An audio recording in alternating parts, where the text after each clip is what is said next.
جان کا مسئلہ ہے، پہچان کا مسئلہ ہے، ختم نبوت اپنے ایمان کا مسئلہ ہے۔ اعوذ باللہ من الشیطان الرجیم، بسم اللہ الرحمن الرحیم۔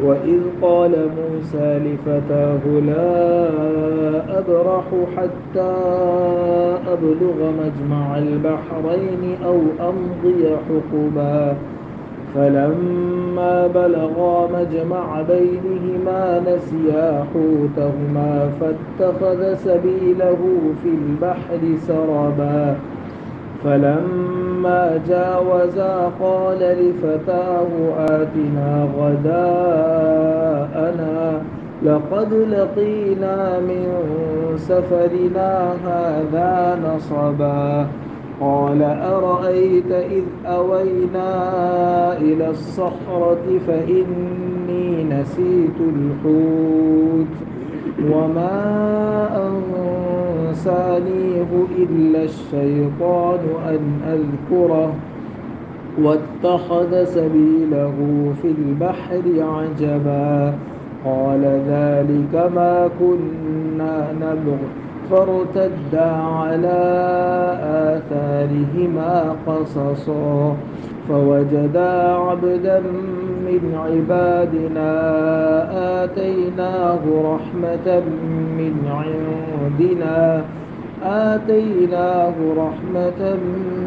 عِندِنَا وَعَلَّمْنَاهُ مِن لَّدُنَّا عِلْمًا صدق اللہ العظیم۔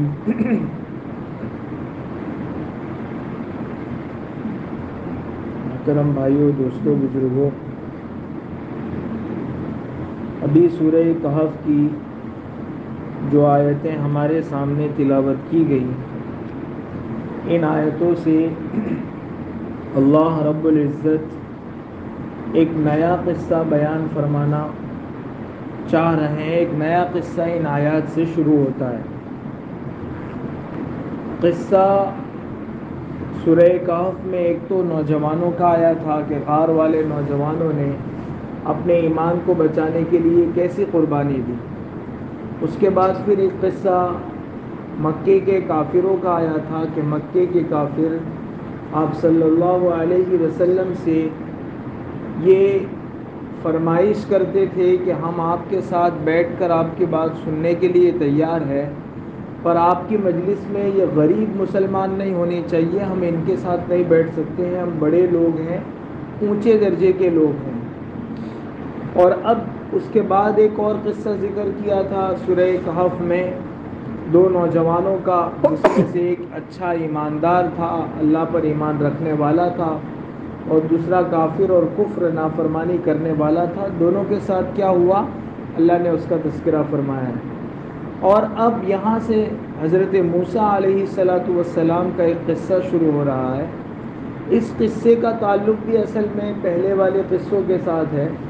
جب سورہ کہف شروع ہوئی تھی اس موقع سے ہم نے یہ پڑھا تھا کہ اس سورت کا نازل ہونا اس لیے ہوا کہ مکے کے کافروں نے مدینے کے یہودیوں کے ذریعے سے کچھ سوال حضور اکرم صلی اللہ علیہ وسلم کی خدمت میں پیش کیے تھے کہ اگر تم ان سوالوں کے جواب دے دو تو ہم تم کو نبی مانیں گے۔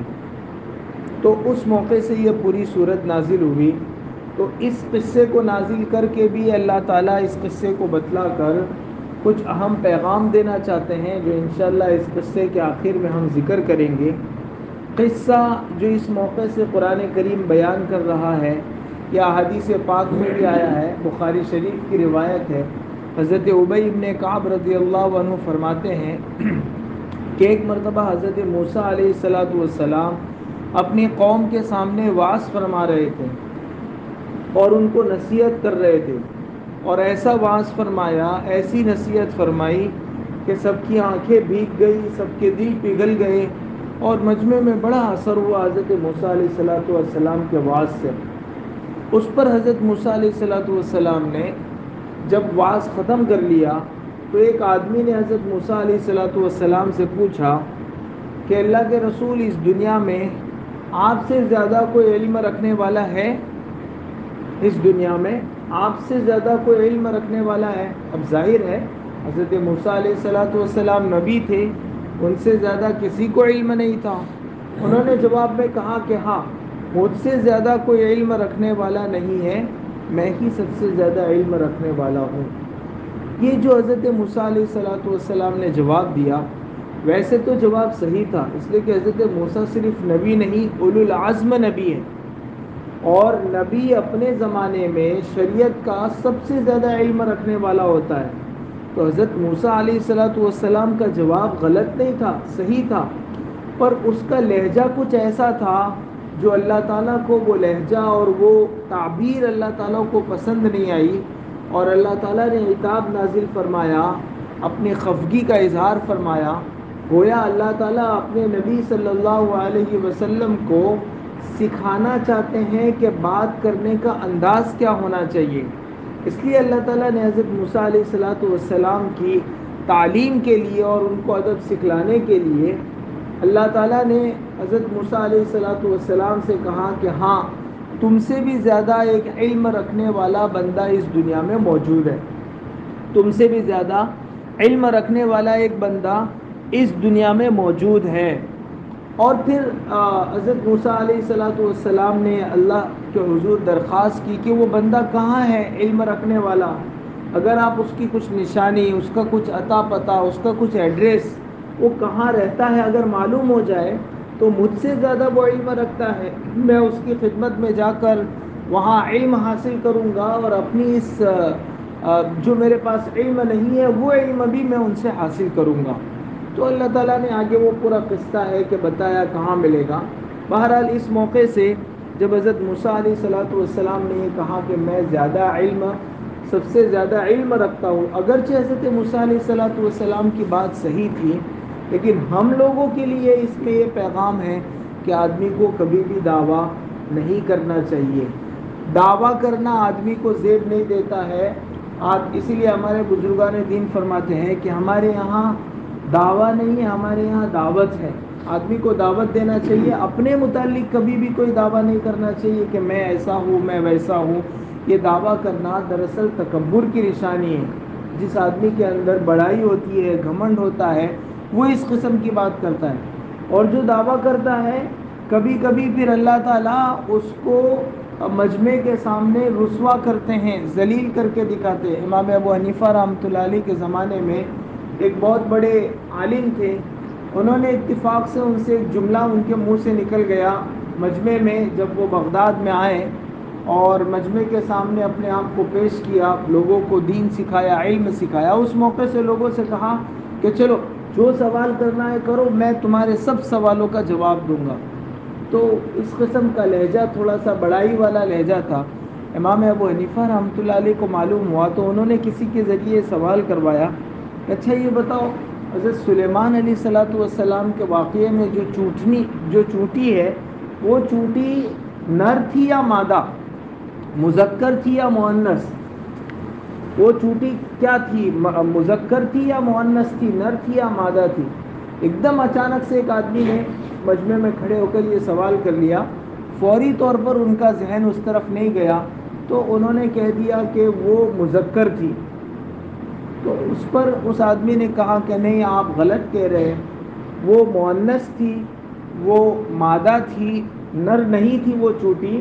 اللہ نے قرآن میں فرمایا قالت نملۃ یا ایھا، اور قالت کا صیغہ جو ہے عربی میں وہ نر کے لیے استعمال نہیں ہوتا، وہ مادہ کے لیے استعمال ہوتا ہے۔ اس پر وہ عالم کہتے ہیں کہ مجھے تنبیہ ہوئی کہ کبھی بھی کسی مجمع میں دعویٰ نہیں کرنا چاہیے۔ تو ہمارا کام ہے عاجزی کے ساتھ اللہ کے بندوں کو اللہ کی طرف بلانا، ہمارا کام دعویٰ کرنا نہیں ہے۔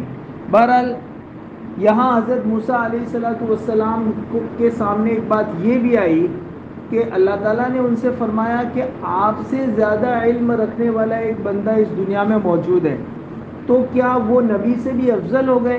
وہ جو زیادہ علم رکھنے والے تھے، جن کا آگے تذکرہ آنے والا ہے، تو اس کے متعلق علماء نے کہا ہے کہ نہیں، ایسی بات نہیں ہے. انبیاء کو اللہ تعالیٰ جو علم دیتے ہیں وہ شریعت کا علم دیتے ہیں، ہدایت کا علم دیتے ہیں، وحی کا علم دیتے ہیں. اور یہ جس دوسرے بندے کا اللہ تعالیٰ نے تذکرہ فرمایا ان کے پاس شریعت کا، ہدایت کا، وحی کا علم نہیں تھا، ان کے پاس دوسرا علم تھا. تو اس علم میں آگے بڑھ جانے کی وجہ سے وہ حضرت موسیٰ علیہ السلام سے افضل نہیں ہو گئے.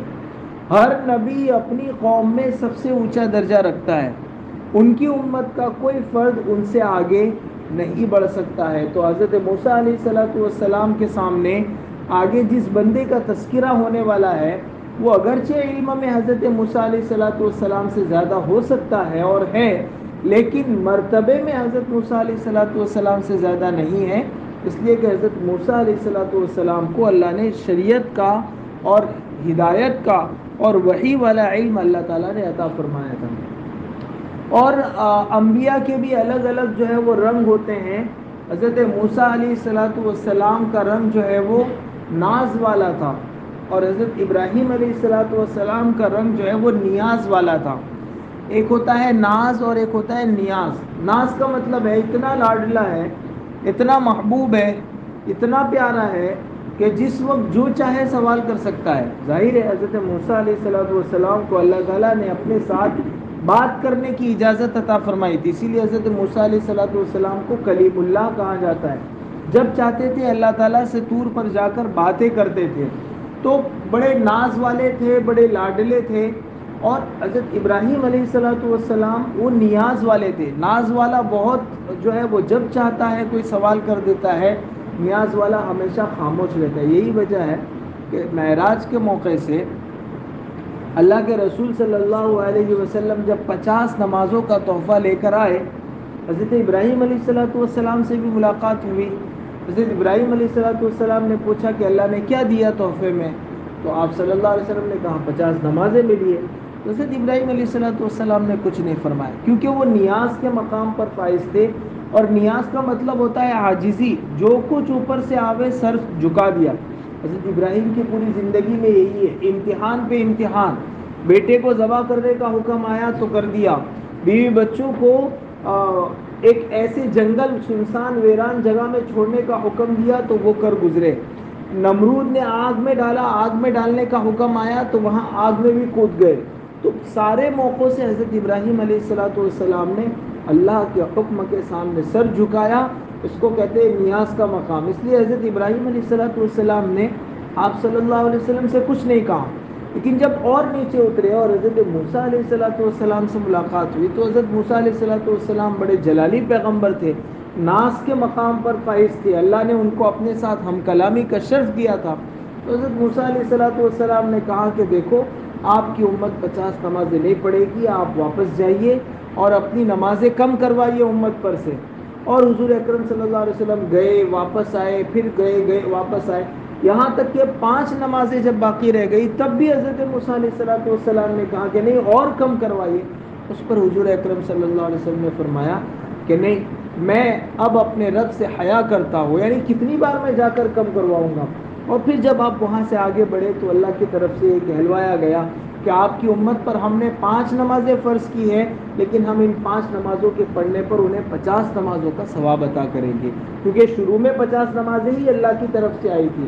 تو اگر کوئی آدمی 5 نمازیں پڑھتا ہے تو اللہ کی طرف سے اسے 50 نماز کا ثواب ملتا ہے. تو بہرحال حضرت موسیٰ علیہ السلام ناز والے پیغمبر تھے، اور اسی لیے اس موقع سے انہوں نے ایسا جملہ کہا کہ میں سب سے زیادہ علم رکھتا ہوں. اور ان کی بات غلط نہیں تھی، لیکن اللہ تعالیٰ انہیں بات کرنے کا انداز اور تعبیر کا انداز سکھانا چاہ رہے تھے.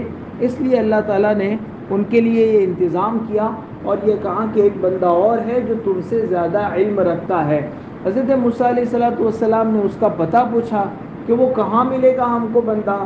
تو اس پر اللہ تعالیٰ کی طرف سے یہ کہا گیا کہ تم سفر کرو. سفر کے دوران مجمع البحرین کا ترجمہ ہوتا ہے 2 دریاؤں کا سنگم، جہاں 2 دریا آپس میں آ کر ملتے ہیں، وہیں کہیں تم کو وہ بندہ مل جائے گا. اب یہ تو بہت مبہم سی نشانی تھی، اب وہیں کہیں یعنی کہاں؟ اس پر اللہ تعالیٰ نے ان کو ایک نشانی بھی دی کہ تم سفر میں اپنے ساتھ ایک مچھلی رکھنا، وہ مچھلی تمہارے سفر میں جس جگہ سے غائب ہو کر چلی جائے سمجھو کہ اسی جگہ کے آس پاس وہ اللہ کا بندہ تمہیں ملے گا جو تم سے زیادہ علم رکھتا ہے اور جس سے تمہیں علم سیکھنا ہے۔ یہاں سے وَإِذْ قَالَ موسیٰ سے اسی کا تذکرہ ہو رہا ہے کہ حضرت موسیٰ علیہ السلام اس بندے کو تلاش کرنے کے لیے جو ان سے زیادہ علم رکھتا ہے، اس بندے کو تلاش کرنے کے لیے ایک سفر پر نکل رہے ہیں۔ اس سفر کا اللہ تعالیٰ نے یہاں تذکرہ فرمایا۔ وَإِذْ قَالَ مُوسَىٰ لِفَتَاهُ لَا أَبْرَحُ حَتَّىٰ أَبْلُغَ مَجْمَعَ الْبَحْرَيْنِ أَوْ أَمْضِيَ حُقُوبًا، اور وہ واقعہ بھی یاد کرو جب موسیٰ علیہ السلام نے اپنے نوجوان خادم شاگرد سے کہا میں اس وقت تک اپنا سفر برابر جاری رکھوں گا جب تک کہ دو سمندر کے ملنے کی جگہ یعنی سنگم پر نہ پہنچ جاؤ یا برسوں تک چلتا ہی رہو۔ اس آیت میں اللہ نے فرمایا وَإِذْ قَالَ مُوسَىٰ لِفَتَاهُ، جب موسیٰ نے اپنے خادم کو، اپنے شاگرد کو، یہ فتح کا لفظ عربی میں تو ویسے جوان آدمی کے لیے استعمال ہوتا ہے، جو جوان آدمی ہوتا ہے اس کو عربی میں فتح کہا جاتا ہے۔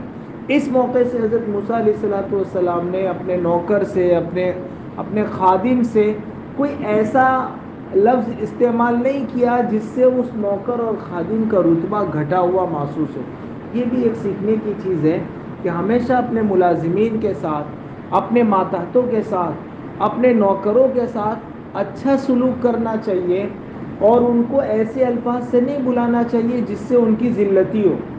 دیکھو حضرت موسیٰ علیہ السلام اپنے شاگرد کو، اپنے خادم کو بلائیں، لیکن کہہ رہے ہیں وَإِذْ قَالَ مُوسَىٰ لِفَتَاهُ۔ یہ اسلام کا حسن ہے کہ اسلام اپنے برابر والوں کے ساتھ اچھا سلوک کرنے کا حکم تو دیتا ہی دیتا ہے، اپنے ماتحتوں کے ساتھ بھی اچھا سلوک کرنے کا حکم دیتا ہے۔ اسی لیے قرآن اور حدیث میں باندیوں کے ساتھ، غلاموں کے ساتھ، اپنے ماتحتوں کے ساتھ حسن سلوک پر بہت زیادہ آیات اور احادیث آئی ہے، بہت سے قصے ہیں کہ اللہ کے رسول صلی اللہ علیہ وسلم نے صحابہ کو متوجہ کیا اس طرف کہ اپنے ماتحتوں کے ساتھ، اپنے نوکروں کے ساتھ اچھا سلوک کرو۔ یہاں حضرت موسیٰ علیہ السلام نے اپنے خادم کو خادم کے لفظ کے بجائے ایک اچھے لفظ سے پکارا، جس سے ہمیں یہ سیکھنے کو ملتا ہے کہ ہمیشہ اپنے ماتحتوں اور اپنے نوکروں اور اپنے خادموں کو اچھے الفاظ سے بلانا چاہیے، ایسے الفاظ استعمال نہیں کرنا چاہیے جس سے ان کی توہین ہوتی ہو، جس سے ان کو برا لگتا ہو۔ حضرت انس رضی اللہ عنہ نے 10 سال اللہ کے رسول صلی اللہ علیہ وسلم کی خدمت کی۔ آپ کے انتقال کے بعد حضرت انس فرمایا کرتے تھے کہ میں 10 سال تک رسول اکرم صلی اللہ علیہ وسلم کی خدمت میں رہا، نہ کبھی آپ نے ڈانٹا، نہ کبھی مارا، نہ کبھی برا بھلا کہا، یہاں تک کہ کبھی یہ بھی نہیں فرمایا کہ تو نے یہ کام کیوں نہیں کیا جبکہ میں نے تجھے کرنے کا حکم دیا تھا، کبھی نہیں فرمایا۔ حالانکہ حضرت انس فرماتے ہیں کہ میں چھوٹا سا تھا، کبھی حضور اکرم صلی اللہ علیہ وسلم مجھے کسی کام کے لیے حکم فرماتے تھے، میں باہر نکلتا تھا، چھوٹی سی عمر تھی، 10 سال کی عمر تھی، تو میں بچوں کے ساتھ کھیلنے لگتا تھا اور وہ کام بھول جاتا تھا۔ پھر حضور اکرم صلی اللہ علیہ وسلم دیکھتے تھے کہ ابھی تک وہ آیا نہیں ہے انس، تو آپ خود باہر تشریف لاتے تھے اور دیکھتے تھے مجھے کھیلتا ہوا، تو بھی آپ صلی اللہ علیہ وسلم کبھی مجھ سے یہ نہیں فرماتے تھے کہ انس ہم نے تم کو کام کے لیے بھیجا تھا اور تم یہاں کھیل رہے ہو، کبھی نہیں ڈانٹا۔ تو یہ حضور اکرم صلی اللہ علیہ وسلم کا اسوہ اور نمونہ ہے کہ اپنے ماتحتوں کے ساتھ آدمی کو، ایک مسلمان کو کیسا سلوک کرنا چاہیے۔ دوسری بات اس آیت سے یہ معلوم ہوئی ہے کہ حضرت موسیٰ علیہ السلام ایک لمبے سفر کا ارادہ فرما رہے ہیں اور اپنے خادم سے کہہ رہے ہیں کہ چلو سفر میں ساتھ میں چلو، اور یہ سفر کب تک کرنا ہے؟ تو کہہ رہے ہیں کہ لا ابرح حتی ابلغ مجمع البحرین او امضی حقوبا، یا تو میں اس جگہ پر پہنچ جاؤں گا جہاں اللہ نے مجھے پہنچنے کا حکم دیا ہے، جہاں وہ اللہ کا بندہ ملنے والا ہے، یا یہ کہ میں اس سفر میں اپنی جان دے دوں گا۔ دو باتوں میں سے ایک ہی بات ہوگی، یا تو میں اپنی منزل پر پہنچ جاؤں گا اور اس بندے کے پاس جا کر علم حاصل کروں گا، نہیں تو میں اس کو تلاش کرتے کرتے اپنی جان دے دوں گا۔ اس سے علماء نے لکھا ہے کہ آدمی کا ارادہ نیک کام کے لیے ایسا ہی مضبوط ہونا چاہیے، نیک کام میں ڈاواں ڈول نہیں کہ ہاں ٹھیک ہے جائیں گے، دیکھیں گے، جماعت میں جانے کا ہے، خانقاہ میں جانے کا ہے، کسی مدرسے میں کسی بزرگ کی مجلس میں جانا ہے تو دیکھیں گے، ایسا نہیں، پختہ ارادہ ہونا چاہیے۔ دیکھیے حضرت موسیٰ علیہ السلام کہہ رہے کہ دو ہی آپشن ہو سکتے ہیں، یا تو میں اس آدمی کو تلاش کرتے کرتے مر جاؤں گا یا میں اس آدمی تک پہنچوں گا۔ تو یہ حضرت موسیٰ علیہ السلام کے علم کی طلب اور تڑپ پر بھی دلالت کرتا ہے اور اس سے ان کا ارادہ بھی معلوم ہوتا ہے.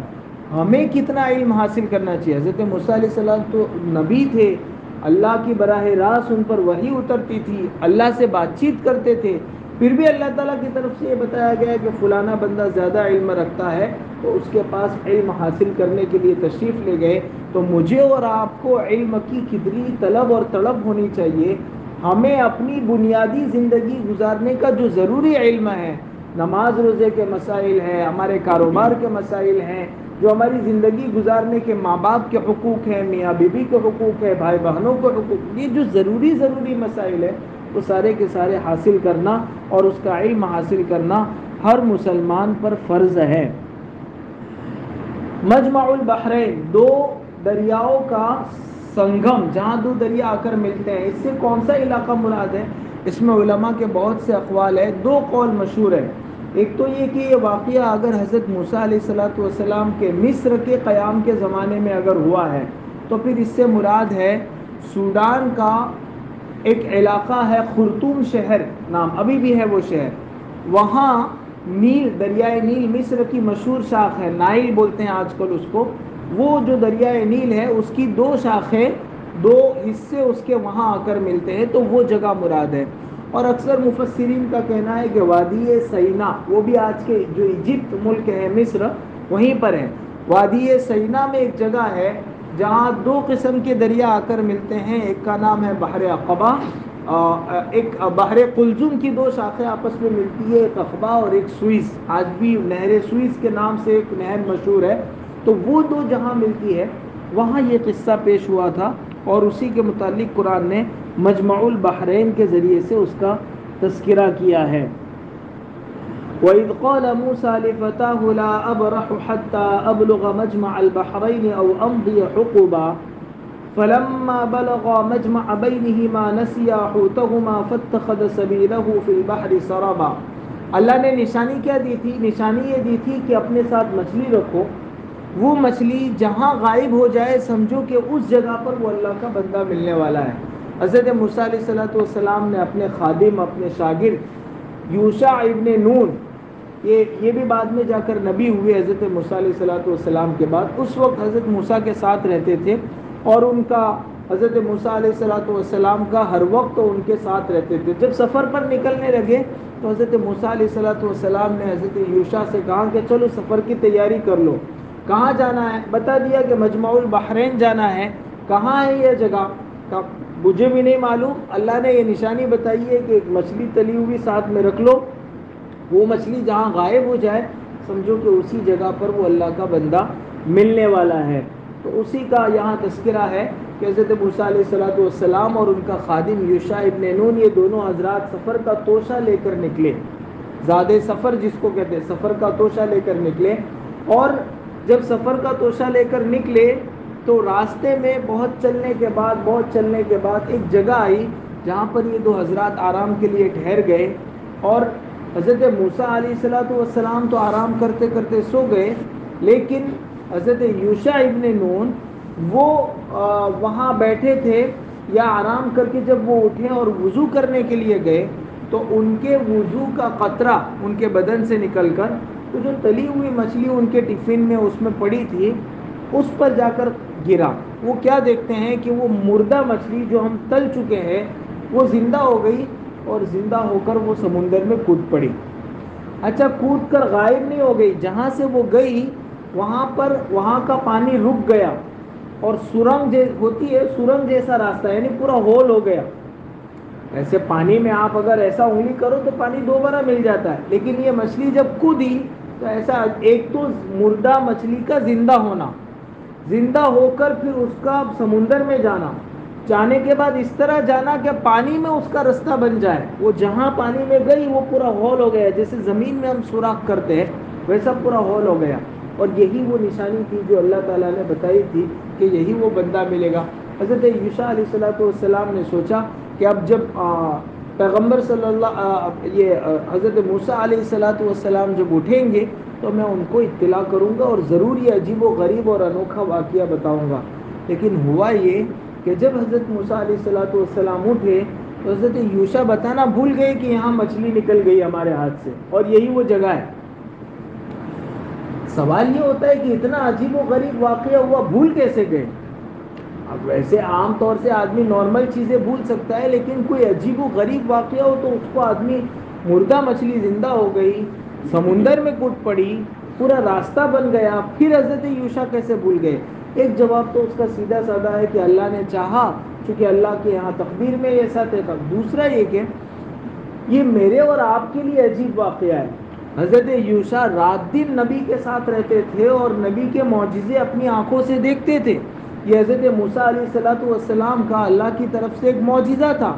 ان کے لیے کوئی بڑی اور انوکھی بات نہیں تھی. میرے اور آپ کے لیے بڑی اور انوکھی بات ہے. حضرت یوشع چونکہ رات دن حضرت موسیٰ علیہ السلام کے ساتھ رہتے تھے، اس لیے ان کے لیے بڑی بات نہیں تھی. بہرحال یہ دونوں بھول گئے اور بھول کر چلتے رہے. بیدار ہونے کے بعد بھی ایک رات دن سے زیادہ آگے کا سفر کیا.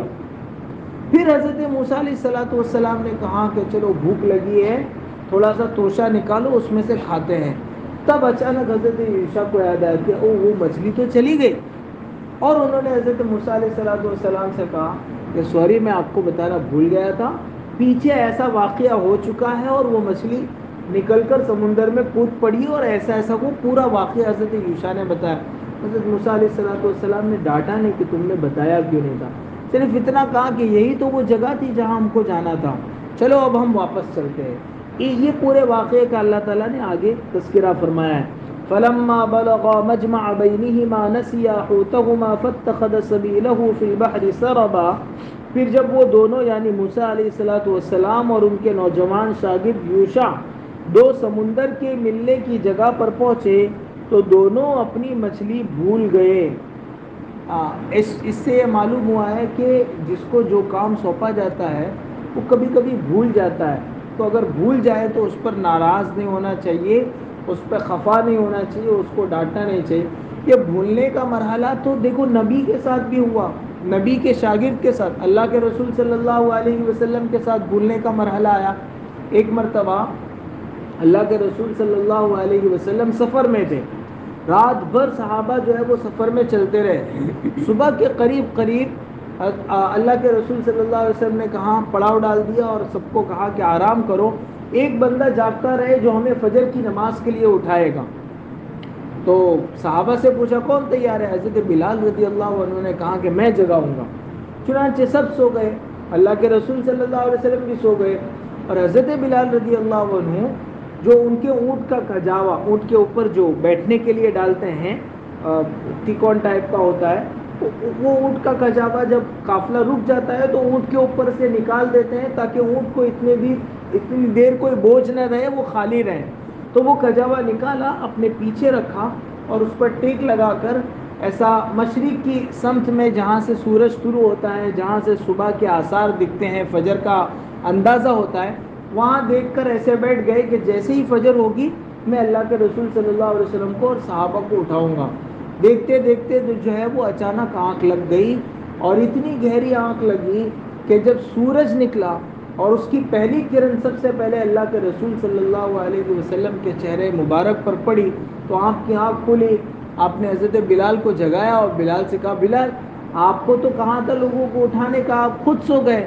حضرت بلال رضی اللہ عنہ نے کہا کہ اللہ کے رسول، جس ذات نے آپ کو سلائے رکھا اسی ذات نے، اسی اللہ نے مجھ کو بھی سلا دیا، اب میں کیا کر سکتا ہوں. تو اللہ کے رسول صلی اللہ علیہ وسلم نے کہا کوئی بات نہیں.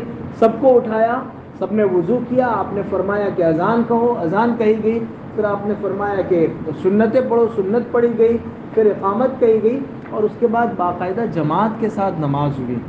یہ کبھی کبھی جو بھولنے بھلانے کے واقعات ہوتے ہیں نا نبیوں کے ساتھ، یہ اللہ تعالیٰ جان بوجھ کر ان سے کروائے جاتے ہیں تاکہ آئندہ اگر امت سے یہ غلطی ہو تو امت اس کو کیسے کرے گی، تو امت کو سکھانے کے لیے، امت کی تربیت کے لیے.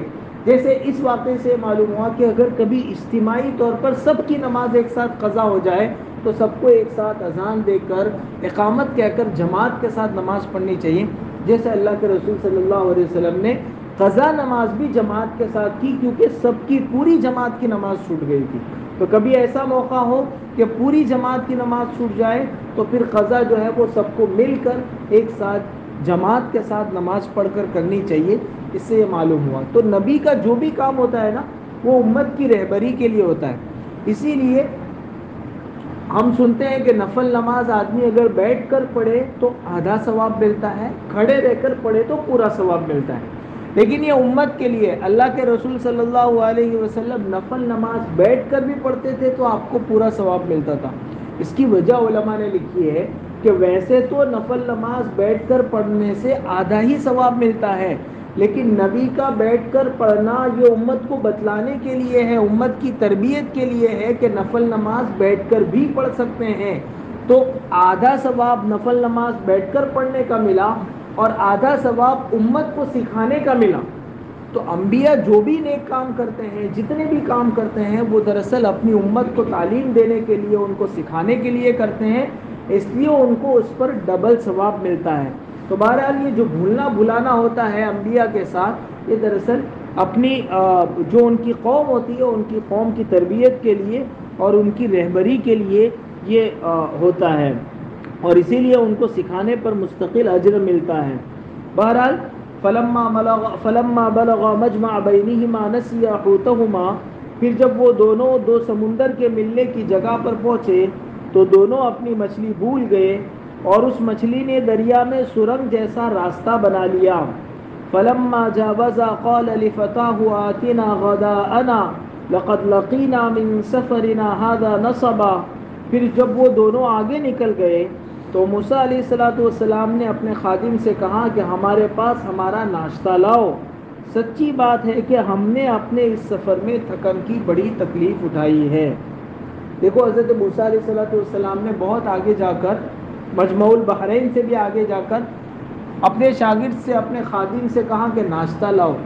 اس سے یہ معلوم ہوا کہ سفر کرتے وقت ساتھ میں ناشتہ, سفر کا کھانا لے جانا توکل کے خلاف نہیں ہے. اس لیے جماعت میں چل رہے ہیں, کہیں سفر پہ جا رہے ہیں, دوست لوگ گھومنے جا رہے ہیں, کسی جگہ گھر والوں کے ساتھ جا رہے ہیں کہیں سفر میں, تو ساتھ میں ٹفن اگر لے لیا تو یہ کوئی غلط بات نہیں ہے. بہت سے لوگوں سے کہتے ہیں کہ ساتھ میں لے لو تھوڑا سا ٹفن, ناشتہ لے لو. وہ کہتے ہیں اللہ مالک ہے. بھائی سب جگہ اللہ مالک ہے, لیکن سفر میں کسی کے سامنے ہاتھ پھیلانے سے بہتر ہے کہ آپ سفر کے لیے توشے کا نظم کر کے چلو, پہلے سے ہی اپنا ٹفن کا وہ جو ہے وہ انتظام کر کے چلو, تاکہ سفر میں مشقت کی نوبت نہ آئے, کسی سے مانگنے کی نوبت نہ آئے. تو سفر میں زیادہ سفر, توشہ, سفر کا کھانا ساتھ میں لینا یہ توکل کے منافی نہیں ہے. دوسرا یہ کہ انبیاء علیہ السلام انسان ہیں, ان کو بھوک لگتی ہے, یہ اس آیت سے معلوم ہوا. بہت سے لوگوں کا خیال یہ ہے, جو غلط خیال اور غلط عقیدہ ہے کہ انبیاء انسان نہیں ہوتے ہیں, وہ فرشتے ہوتے ہیں, ان کو کھانے پینے کی ضرورت نہیں ہوتی. یا بہت سے لوگ اپنے بزرگوں کے بارے میں یہ عقیدہ رکھتے ہیں کہ ہمارے بابا تو جو ہے وہ اتنے دن تک نہیں کھاتے تھے اور یہ وہ نہیں کرتے. اس سے کچھ نہیں ہوتا, جو ہوتا ہے وہ سنت سے ہوتا ہے. وہ ان کی ایک کرامت ہو سکتی ہے, لیکن اس کی وجہ سے وہ انسانوں کی صف میں سے نہیں نکل جاتے ہیں. وہ انسان اپنی جگہ انسان باقی رہتے. تو جتنے بھی انبیاء تھے وہ سب کے سب جو ہے وہ نبی, بشر یعنی انسان تھے. یہ بھی اس آیت کے ذریعے سے ہمیں معلوم ہوا. اور تیسری بات اس آیت کے ذریعے سے یہ معلوم ہوئی کہ حضرت موسیٰ علیہ السلام خود بولے کہ ہمیں اس سفر میں بڑی تھکن ہوئی. معلوم یہ ہوا کہ اگر کبھی آدمی کو کوئی تکلیف پہنچے, تھکن پہنچے اور کوئی درد پہنچے, کوئی تکلیف, زخم پہنچے, تو اس کا اظہار کرنے کی شریعت میں گنجائش ہے. اس کا اظہار کرنے کی شریعت, جیسے حضرت موسیٰ علیہ السلام نے اپنے خادم سے کہا کہ یار بڑے تھک گئے ہم تو اس سفر میں, تو اپنی تھکن کا, اپنی تکلیف کا اظہار کر سکتے ہیں. ہاں, اس کی شکایت نہیں ہونی چاہیے, اللہ سے جو ہے وہ شکایت, شکوہ نہیں ہونا چاہیے. باقی تکلیف کا اظہار اگر آدمی کرنا چاہے تو اس کی گنجائش ہے. ہمارے بزرگوں کے یہاں ہر طرح کے رنگ ملتے ہیں. ہمارے یہاں دو بزرگ تھے, ایک حاجی امداد اللہ مہاجر مکی رحمۃ اللہ علیہ اور دوسرے ہیں میاں جی اصغر حسین دیوبندی رحمۃ اللہ علیہ. ان دونوں کا ایک ایک قصہ میں سناتا ہوں تو آپ کو پتہ چلے گا کہ دونوں کا کیسا الگ الگ رنگ تھا. حاجی امداد اللہ مہاجر مکی رحمۃ اللہ علیہ ایک مرتبہ بیمار ہوئے تو بہت زیادہ آہو آویلا, بہت زیادہ شکایت نہیں لیکن درد کا اظہار, کراہنا, کروٹ پلٹتے تھے تو کراہتے تھے، درد کا اظہار کرتے تھے. تو کسی نے کہا کہ حضرت معمولی سا بخار ہوا ہے، ہلکا پھلکا بدن درد ہے، اس میں آپ اتنا زیادہ جو ہے وہ کراہ رہے ہیں، کر رہے ہیں، یہ کیا ہے؟ تھوڑا سا برداشت کیجئے، آپ تو بڑے آدمی ہیں. تو اس پر حاجی امداد اللہ مہاجر مکی رحمۃ اللہ علیہ نے کہا کہ تم لوگوں کو دکھانے کے لیے نہیں کرا رہا ہوں، میں اپنے اللہ کے سامنے کرا رہا ہوں اور اپنے درد اور اپنی عاجزی کا اظہار کر رہا ہوں. میں اللہ کے سامنے بہادر بننا نہیں چاہتا کہ آپ نے جو بیماری بھیجی ہے میں بہت بہادر ہوں اور اس کو جو ہے وہ میں سہ سکتا ہوں، میں بڑی سکت رکھتا ہوں. میں تو اللہ کا بندہ ہوں، کمزور بندہ ہوں. میں دکھ کا اظہار کر کے اللہ کی رحمت کو اپنی طرف متوجہ کرنا چاہتا ہوں کہ اللہ میں کمزور ہوں، اتنا معمولی سا بخار میں برداشت نہیں کرتا ہوں، تو مجھے اس سے نجات عطا فرما. تو ایک تو یہ رنگ ہے. دوسرا میاں جی اصغر حسین دیوبندی رحمۃ اللہ علیہ کے متعلق آیا ہے کہ ایک مرتبہ سخت بیمار ہوئے، بہت زیادہ جو ہے وہ بخار تھا اور بہت یعنی اتنا بیمار ہوئے کہ پورے دیوبند میں مشہور ہو گیا. مفتی محمد شفیع عثمانی رحمۃ اللہ علیہ فرماتے ہیں کہ ہم لوگ ملنے کے لیے گئے. ہم نے پوچھا کہ حضرت کیسا حال ہے؟ فرمایا کہ آپ دیکھ رہے ہیں میری زبان بول رہی ہے، اللہ کا شکر ہے، میری آنکھیں دیکھ رہی ہے، اللہ کا شکر ہے، میں ہاتھ لمبا کر کے کسی چیز کو چھو سکتا ہوں، اللہ کا شکر ہے، میرے پاؤں جو ہے وہ چل رہے ہیں، میں چل کر کہیں جا سکتا ہوں، اللہ کا شکر ہے. مختلف اللہ تعالیٰ کی اپنے اوپر ہونے والی نعمتیں گنوائی اور پھر آخر میں یہ کہا کہ تھوڑا سا جو ہے وہ بدن درد اور بخار ہے، باقی سب اللہ کا شکر ہے. تو دونوں طرح کے رنگ ہیں اور آدمی میں، انسانوں میں بھی دونوں طرح کے لوگ ملتے ہیں. آپ دیکھیں گے بعض لوگ جو ہے وہ بیماریاں سہ لیتے ہیں تو ان کو اللہ کا شکر ادا کرنا چاہیے کہ اللہ کا شکر ہے، اور جو نہیں سہ سکتا ہے وہ یہ نیت کرے کہ اللہ میں بڑا کمزور ہوں اور میں مخلوق سے جو ہے وہ شکایت نہیں کرتا ہوں، میں آپ کے سامنے اپنی تکلیف کا اظہار کرتا ہوں. حضرت موسیٰ علیہ السلام کے تکلیف کا اظہار کرنے سے ہمارے آپ کے لیے گنجائش نکل آئی کہ آدمی اگر کسی موقع سے اپنی تکلیف کا اظہار کرنا چاہے تو اپنی تکلیف کا اظہار کر سکتا ہے. اللہ کے رسول صلی اللہ علیہ وسلم کے صاحبزادے کی جب وفات ہو گئی تو آپ کے منہ سے یہ جملہ نکلا تھا انا بفراقک لمحزونون یا ابراہیم، کہ ابراہیم ہم آپ کی جدائی سے غمگین ہیں. تو آدمی غم کرنا چاہے، اپنے دکھ کا اظہار کرنا چاہے تو کر سکتا ہے، لیکن شریعت کے دائرے میں رہ کر شکوہ شکایت اور ماتم نہیں ہونا چاہیے. شریعت کے دائرے میں رہ کر آدمی کر سکتا ہے. لقد لقینا من سفرنا هذا نصبا، حضور اکرم صلی اللہ علیہ وسلم نے، جیسا کہ میں نے شروع میں بتایا، بخاری شریف کی روایت میں یہ پورا قصہ آپ نے بیان فرمایا. تو آپ نے اس موقع سے حضرت موسیٰ علیہ السلام کا یہ حال بیان فرمایا کہ دیکھو، جب تک حضرت موسیٰ علیہ السلام مجمع البحرین تک نہیں پہنچے تھے تب تک انہوں نے اپنی تھکن کا اظہار نہیں کیا. اس سے آگے جب ایک دن چلے تو فوراً انہوں نے اپنی تھکن کا اظہار کیا کہ میں تھک گیا. اس سے معلوم ہوا آدمی جب اپنی منزل سے آگے بڑھتا ہے تو تھکن اس کو زیادہ لگتی ہے. جب تک وہ منزل تک تھے تب تک ان کو تھکن نہیں لگی، جیسے ہی جہاں جو ان کا گول تھا، جہاں ان کا ہدف تھا، جہاں جانا تھا، اس سے آگے بڑھے تو ان کو تھکن کا احساس ہونے لگا. اور حضرت موسیٰ علیہ السلام کو یہ معلوم نہیں ہوا، وہ سوئے ہوئے تھے، کہ مچھی جو ہے وہ ہماری زنبیل اور تھیلی سے نکل کر دریا میں چلی گئی ہے. اس سے یہ بھی معلوم ہوا کہ جتنے بھی انبیاء ہیں وہ غیب کا علم نہیں رکھتے ہیں. ہاں، جو اللہ نے بتایا وہ ان کو معلوم ہے، باقی ہے کہ غیب کا علم اس دنیا میں سوائے اللہ رب العزت کی کسی کو نہیں ہے. اللہ کے جو غیب کا علم ہے، جس کو غیب کلی اور تفصیلی کہتے ہیں، وہ صرف اور صرف اللہ کا خاص وصف ہے. انبیاء کو بھی اگر غیب کا علم ہوتا تو حضرت موسیٰ علیہ السلام کیوں اتنا تھکتے؟